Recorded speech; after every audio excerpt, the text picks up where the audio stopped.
Bonjour, mes frères, mes sœurs, chacun et chacune. Quelle lecture pour commencer la semaine? Ésaïe 11, versets 1 à 10. Le regard ne sait plus où se poser, tant les choses décrites ici sont extraordinaires, magnifiques, grandes, grandioses, profondes. Je lis avec vous le verset 9. On ne commettra ni mal, ni destruction sur toute ma montagne sainte, car la terre sera remplie de la connaissance de l'Éternel, tout comme le fond de la mer est recouvert par l'eau. Ce texte nous dévoile le Dieu éternellement trinitaire. Il nous parle tout d'abord de ce rameau qui va sortir, qui va pousser de la souche d'Isaïe. Isaïe, c'est le père de David. De la dynastie davidique, de la dynastie de David, sortira un rejeton, le Messie. Et nous savons qui est ce Messie, c'est Jésus-Christ. Ce Messie ralliera en son temps toutes les nations. Le verset 10 nous le dit, ce jour-là, la racine d'Isaïe, dressée comme un étendard pour les peuples, sera recherchée par les nations.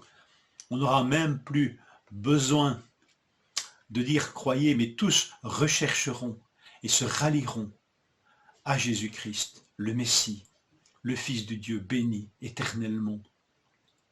Lui qui a poussé d'une manière tellement modeste dans sa venue sur cette terre, sera glorifié par toutes les nations et recherché par toutes. N'en ayons pas honte. Et ce Messie, ce Fils, le Fils de Dieu, sur lui reposera l'Esprit de Dieu, qui nous est décrit ici au moyen de, on pourrait dire, sept qualifications, qualificatifs. C'est d'abord l'Esprit de l'Éternel. Et regardez cette formule trinitaire, l'Esprit de l'Éternel reposera sur lui, l'Esprit de Dieu, de l'Éternel reposera sur le Fils. Et c'est un esprit de sagesse et de discernement. C'est l'esprit de conseil et de puissance, c'est l'esprit de connaissance et de crainte de l'Éternel. Méditons sur chacun de ces mots qui sont regroupés ici en trois paires, qui nous disent plein de choses. Imaginez combien nous associons l'Esprit Saint à la seule puissance. Et ici, dans une paire étonnante, puissance est associée à conseil. À conseil. La sagesse est associée au discernement.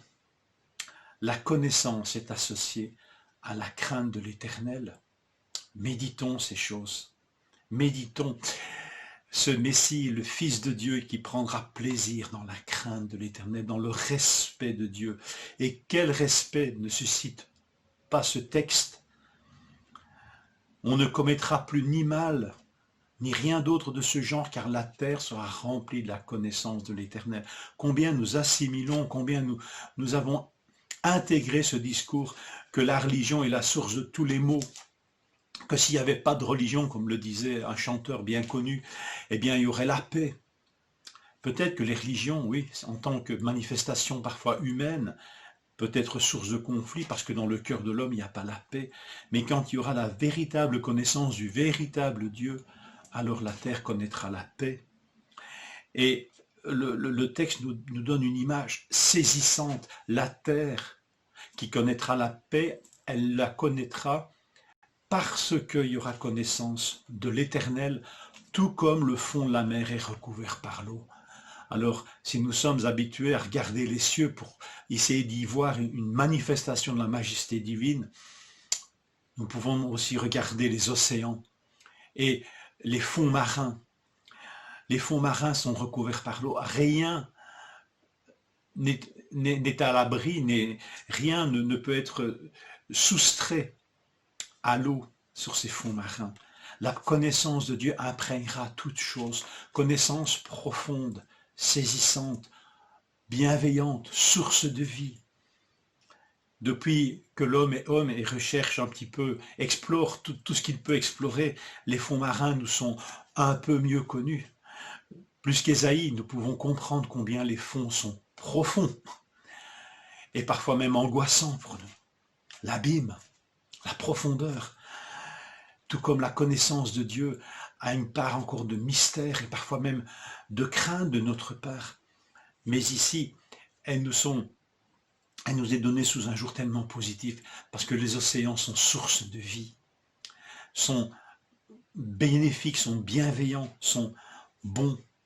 La connaissance de Dieu qui imprégnera toute chose, la connaissance de Dieu profonde, la connaissance de Dieu pesante, lourde de sens. Méditons sur ces fonds marins, méditons sur ces océans qui couvrent tout, tous ces fonds. La connaissance de Dieu imprégnera toute chose. C'est le sens de la vie, c'est le sens et le but de toute existence. Que nous puissions nous réjouir d'une telle majesté décrite dans ce texte. Béni sois-tu, Seigneur, de ce que tu es, Père, Fils et Esprit Saint. Que le Seigneur nous remplisse de la joie, de sa bonté, de sa connaissance, comme le fond des océans est couvert par l'eau. Je vous souhaite une bonne semaine.